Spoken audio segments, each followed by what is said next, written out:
If we think about the education 5.0, where human and artificial intelligence converges together, and it could be the strategic shift for the higher education institutions.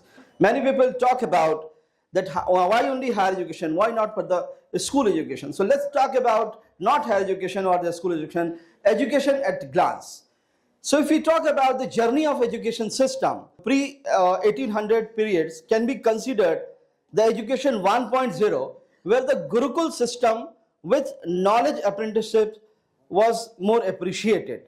Then we talk about the 1800 to 1947 period, maybe up to the Indian independence. If we talk about the Indian scenario, so we think about the industrial era gradually rolling up, and we thought that the mass schooling system came with the British colonial rules and influences we have seen. So that was the era which is considered to be education 2.0.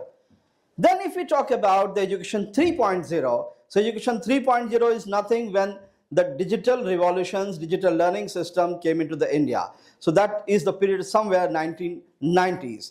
And post 1990s, when we talk about the education 4.0, people felt that the education 4.0 is here with the intervention of technological inputs, with the intervention of industry-related programs, industry-related skill and competencies. So then that era was known as the education 4.0, and post 2020, education 5.0 has emerged. Especially if you see the entire world, my dear friend, you will find that world has only two parts. One is AC and one is BC. AC stands for after COVID and BC stands for the before COVID. So before COVID world was different, and AC, that means after COVID world, is completely different. So after COVID you can see that education 5.0 emerges, and human and AI co-evolution system and come into the system, and human and AI co-evolution shaping the education system and tracing Indian education evolution across 5 transformative phases. Why education 5.0 matters? It's very important. So there are 3 reasons broadly. Number 1 could be AI-driven disruption, accelerating skill obsolescence, and NAP has also mandated us to use the technology. And third thing, student needs future-ready capabilities, not past-era skills. I'm sure you might have visited to the various advertisements on the televisions that one lady is learning new skills on the ChatGPT, one lady is learning new skills with the Google Gemini, Perplexity, and many other tools. These are the few tools which is very, very famous. So education 5.0 is very much important. And if we talk about why only artificial intelligence is important, so you can understand that the biggest challenge of education system was nothing but the one frame fits to all. How we can consider that a single person, I mean a professor or a teacher, having whatever the qualification, how good he is a teacher, how good teacher he is, or how bad in his subject or in his content delivery he or she, doesn't matter. But one person cannot fulfill the intellectual requirement and understanding of all 400 student, 100 student, 60 student, whatever the size of this your classroom, doesn't matter, right? So one person cannot, you tell me whether the quality or whether the ability of understanding of each and every students are same. Definitely not. Then how we consider that only one teacher is sufficient to teach all? That is the biggest challenge of the mass education system, what is arise in the era of education 2.0, right? Especially in the British colonial rules. So here, education 5.0 means core principles. If you elaborate it, if you want to define it, so what is education 5.0? So it's something AI augmented learning that supports educators and learners. Then if we talk about personalized adaptive pathways to meet diverse learner needs, and emphasis on critical thinking, creativity, compassion, build learning ecosystem beyond single classrooms. So these are the 4 points where we can think about the education 5.0, the core principles should rely. AI augmented learning is another idea which can transform the entire education system. Artificial intelligence gradually, if you can stop, you try. But I'm ready to bet you guys that you cannot stop the AI to come in your life. You cannot stop the technology to come in your life. People are saying at the beginning that they don't want mobile phones. Then gradually everybody was equipped with the keypad mobile phones. Then some of the time smartphone came. Then everybody is equipped with a smartphone. And nowadays many researchers says that every 3 minutes people are checking the pockets, where is my mobile phone? Every 2 minutes people are afraid that why the notification is not coming, whether my mobile has no signal or something. So this kind of interventions of technology is with the mobile phone. Same will come with the artificial intelligence. People are not able to write. If you see entire education system, my dear friends, you will find that what we are teaching to our students. We are teaching to our students of class 10th or 12th, write an essay on this topic, or write an application letter to DM for this reason, that some loudspeaker is buzzing and you are not able to study. So you are requesting DM to stop that. This kind of education what we have given to the students. But AI augmented learning will give us this different kind of phenomena. And here, Education 5.0 is not completely AI driven. We need both the things. One is HI, that is human intelligence, and one is artificial intelligence. Both are very, very important. Marrying of HI with AI is important.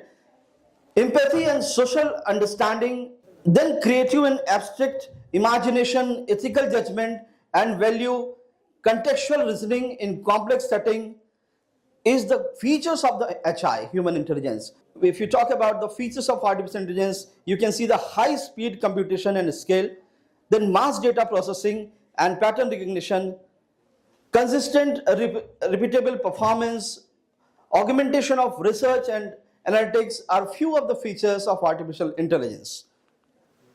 Then we also have to understand the capabilities of the learners, right? The learners who are sitting in front of me, to whom I am dealing, belongs to Gen Z, right?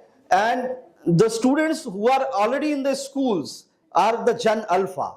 So here you can see in my slides that Gen Z, Millennial, Gen X and Baby Boomers are the different age, right?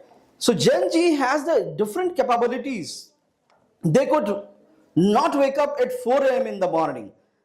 In our Shastra, it was mentioned that you should all wake up early in Brahma Muhurt, right? But the current Z generation is not able to wake up even at 7 a.m. in the morning, right? But they have the capabilities of holding the smartphone with a special angle and waking up till 3 a.m. in the night also. And not only for the amusement purpose, but for the study as well, right?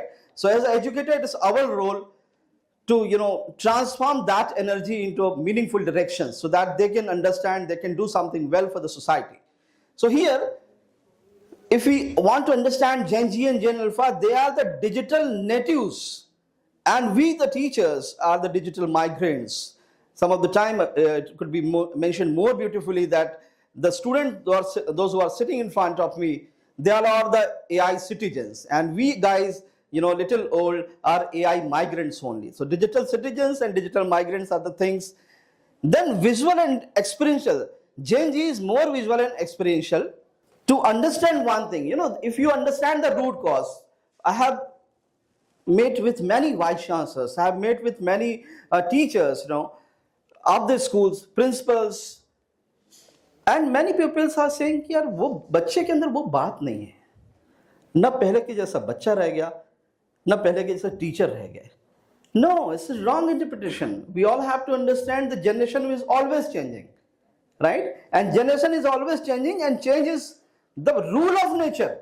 We all have to accept, right? The problem is what? That the baby boomers was teaching to the Gen X was teaching to the millennials, and millennials are teaching to the Gen Z. So that's the only problem. To teach to somebody, you should come to at their level, right? If you are a Nobel laureate, maybe the student of class 8 will not able to understand your talk, right? If you are a good researcher, if you're a great teacher, it's okay. But you have to understand the characters of Gen Z. So I'm trying to decode the Gen Z. Gen Z is what? they are more towards the visual and experiential. They are enjoying with the quality of VRs, then simulations, then micro learning, and similarly, purpose-driven orientation is also there. They are more focused about the purpose, right? And they want to be a quick learner. So these are the capabilities and the characteristic of Gen Z. Now, if you talk about AI is considered to be as a new literacy for the 21st century. I remember at when I was in graduation, environmental study, environmental science was made compulsory by the UGC.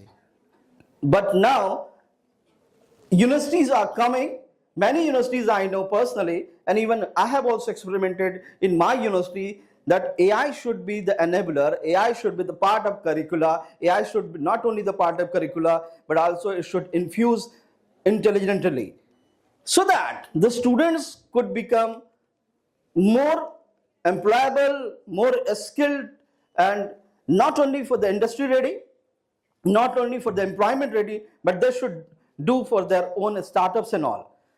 So the feature is what? Why new literacy? It's a learning partner. So AI could be considered as a learning partner. AI could be considered as creativity amplifier. Then it could be a skill enabler, and then it could be collaborative ecosystem.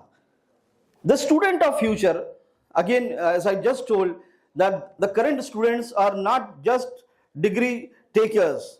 They're not just here for the achieving some degree. They are the creator. They want to create something. I know the students passing from even IITs got opportunity to work with the MNCs. They left the job and started their own ventures. In our audience also, we have the winner of 3 gold medalists. And she stopped working with the corporates. She has her own venture. So they are creators. We all have to understand. They're not customer. And also the multidisciplinary approach, which is the important and which is the need of an era. And they are also ethical, empathetic, and innovator. We have to understand and define the policies accordingly. And similarly, teaching is not just teaching. Teaching is also becoming changing. Some of the time it was considered as teachers are considered to be facilitators, mentors.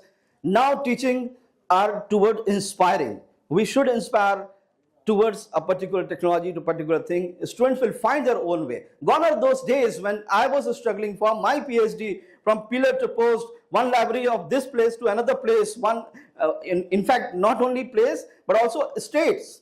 I visited different states, different cities to get some books, some research paper, right? That was the time, but it was gone, right? So this is what the big shift from the teaching to inspiring. And if we consider the framework for implementing Education 5.0, we should have AI-powered infrastructure, faculty upskilling, curriculum redesigning, ethical and value-based digital learning, student-led creative ecosystems are much required for the implementation of Education 5.0. The future begins with us. And this is the vision that we are not preparing students for the future. We are preparing them to design the future. And the call to action is what? For the university leaders, invest in AI platforms and pilot to treat AI as a partner, redesign curricula and assessment for co-evaluation with AI, and then fund student-led innovation that centers empathy and imaginations. Not but least, very important line, that let's lead with curiosity, innovate with purpose, and shape the future. Thanks and welcome to Education 5.0. Thank you so much.